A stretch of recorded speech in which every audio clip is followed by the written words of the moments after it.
be hardcore with your hat to the back, talking about the cats in your raps, but I can't feel that hardcore appeal that you're screaming. Maybe I'm dreaming. This ain't Christopher Williams, still some MC got the feel one, cats I got the feel some. To let niggas know that if you fuck with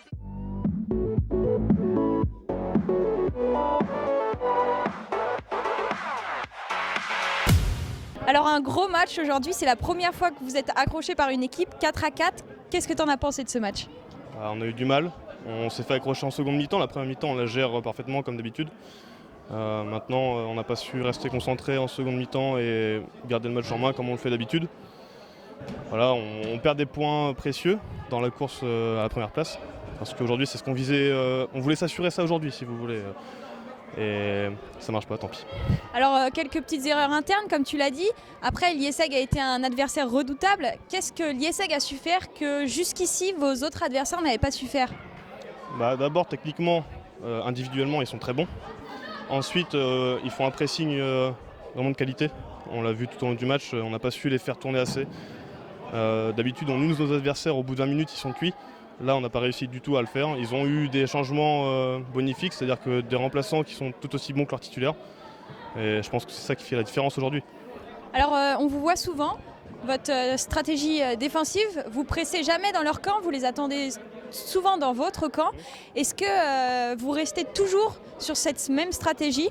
Souvent, quand on voit les premiers du championnat, ils ont de l'espace pour aller titiller offensivement, mais vous restez toujours dans cette stratégie offensive ? Oui, c'est dans le but de ne pas se faire contourner par derrière en fait. Dans l'axe notamment, on a peur de se faire déborder.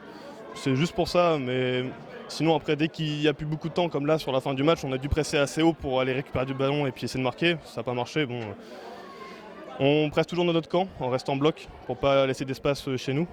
Mais chez eux, après, ils font ce qu'ils veulent du ballon, quoi. Tir de loin, ça ne nous fait pas peur non plus, donc voilà. Jusqu'ici, une stratégie qui a bien fonctionné. Alors toi, tu es gardien aujourd'hui, tu as été beaucoup sollicité. Comment est-ce que tu as vécu ce match ? Une pression positive ou un stress ? Un peu stressé au début. Les 2 buts qu'on met, ça m'a décontracté un petit peu. Et puis en seconde mi-temps, je prends peut-être 2 buts que je ne dois pas prendre. Un où je mets les mains et ça passe quand même. Une grosse frappe, j'arrive pas à l'attraper. Et puis un autre où je ne ferme pas le premier poteau, donc je peux m'en vouloir qu'à moi-même et pas à mes coéquipiers. Donc c'est que pour moi, quoi. Alors c'est la première fois que vous gagnez pas un match, vous êtes quand même invaincu toujours. Est-ce que c'est quand même un match plus attrayant et plus amusant à jouer que les autres quand il y a de la compétition comme ça ? Bah oui, j'ai pris du plaisir, je pense que tous mes coéquipiers ont pris du plaisir aussi. Parce que bon, quand on se balade 12-0, c'est pas marrant, quoi. Faut dire ce qui est. Oui, voilà, surtout pour moi. Mais sinon, forcément, c'est toujours assez amusant de jouer contre des équipes comme ça qui en veulent, qui veulent aller nous chercher, parce que si c'est des équipes qui viennent pour dire on va perdre côté Pita, ça sert à rien. Là, franchement, on a pris du plaisir. On remercie ESAG vraiment pour la prestation qu'ils ont fait aujourd'hui. Et voilà. Alors, c'était votre match aller, vous allez bientôt les rejouer dans La semaine prochaine. très peu de temps, voilà, dans une semaine. Quel est ton message pour eux pour le prochain match ? Bon courage, préparez-vous. On reviendra encore plus fort avec des nouveaux joueurs encore en plus. On espère gagner cette fois-ci pour s'assurer la première place définitivement, parce que là mathématiquement c'est pas encore fait. Et voilà, bonne chance à eux. Eh ben on vous attend alors. Merci. Alors on vous voit nombreux à l'interview, je suppose que c'est parce que vous êtes content de votre match. 4-4 aujourd'hui, vous êtes la première équipe à réussir à accrocher Epita, toujours invaincu. Qu'est-ce que vous avez pensé de ce match ? Je laisse mon capitaine répondre d'abord. Je pense qu'on avait vraiment bien préparé ce match, on avait vraiment mis tout ce qu'il fallait au niveau de la tactique et tout ça, et puis même au niveau des joueurs qu'on avait aujourd'hui, on a vraiment tout fait, donner le maximum, et c'est vrai qu'on est content, on est juste un peu déçus pour le faire un peu litigieux à la fin, mais bon c'est comme ça. Et on est déjà super content d'avoir fait un nul contre Epita. Ouais. Alexandre, 3 buts ? Encore ? Comme d'habitude, on change pas les bonnes... Non, mais on était tous bien dans le match. Après, c'est vrai que je suis un peu déçu sur le pénalty à la fin parce qu'il ne me le compte pas alors que je lève un petit peu le pied. Mais c'est pas grave, on était bien dedans et on a accroché les premiers. On reste dans la course au titre. Alors, vous êtes les premiers à trouver la faille d'Epita. Quelle est-elle ? Donc en fait déjà on a pas mal regardé leur match, donc on a vu qu'ils jouaient vraiment avec un carré, qu'ils étaient hyper ordonnés. Donc on s'est dit le seul moyen de les battre c'est de faire la même chose tout simplement.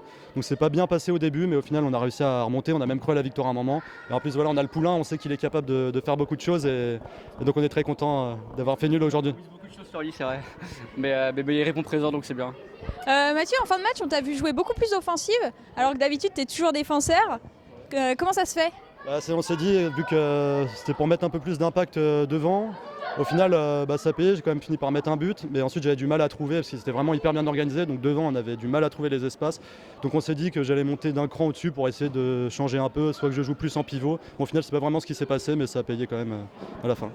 Alors d'habitude, quand on rencontre une équipe qui a le potentiel d'Epita et qui est leader du championnat, les équipes ont tendance à jouer beaucoup plus défensif pour amoindrir les buts.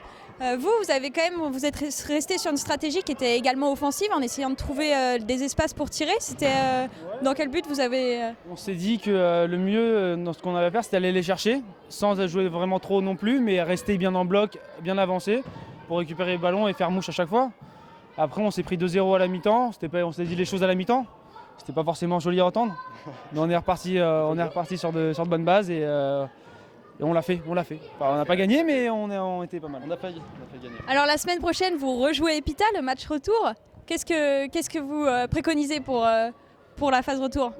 En fait, ça va être, on ne sait pas trop parce qu'il va manquer beaucoup de joueurs. Il y en a qui vont partir en stage, donc on va avoir une toute nouvelle équipe. Donc ça va être sûrement plus compliqué. On ne sait pas encore comment on va s'organiser. On fera vraiment en fonction des joueurs. On essaiera de faire un entraînement avant et on verra bien ce que ça donne, mais on ne sait pas encore vraiment ce que ça va donner.